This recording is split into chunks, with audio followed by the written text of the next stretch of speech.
Welcome everyone. I'm Dr. Esther Eberhardt, an anesthesiologist and clinician scientist. And I am Angelika Lampert, Director of the Institute of Neurophysiology. And we are both located at the Uniklinik RWTH Aachen University in Germany. In this video, we would like to present our study entitled Spontaneous Activity in Pain Patients Stem Cell-Derived Sensory Neurons Arises from One Functional Subclass.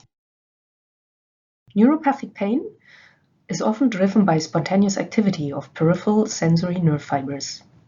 In patients, this activity can be directly recorded using microneurography, as shown here, while in experimental models it can be studied using patch clamp recordings from dorsal root ganglion neurons. In microneurography studies, a particular type of human C fibers, the mechano-insensitive or sleeping nociceptors, show spontaneous firing in patients with neuropathic pain.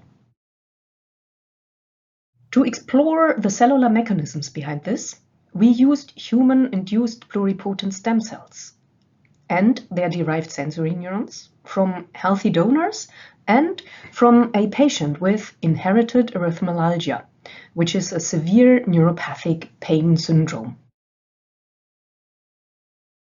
Using patch clamp recordings, we identified 4 distinct functional subtypes of sensory neurons, as shown on this slide. Interestingly, spontaneous activity was found only in tonically firing neurons, and it was increased in the pain patient. This finding was consistent across both the sensory neurons derived from the patient and similarly the microneurography recordings from the same individual. These tonically active stem cell-derived sensory neurons exhibited a lower voltage threshold for action potential generation and increased spontaneous fluctuation of the membrane potential, indicating a higher intrinsic excitability.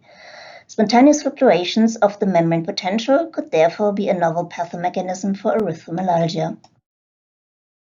Our results suggest that tonically firing stem cell-derived sensory neurons correspond to, or at least contain, a cell type that resembles mechano-insensitive or sleeping nociceptors.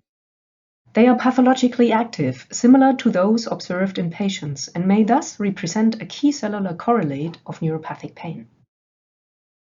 By linking stem cell-derived sensory neurons with in vivo recordings of the same patient, our study provides a mechanistic bridge between human microneurography and cellular electrophysiology, helping to identify the neuron types that drive spontaneous activity in neuropathic pain.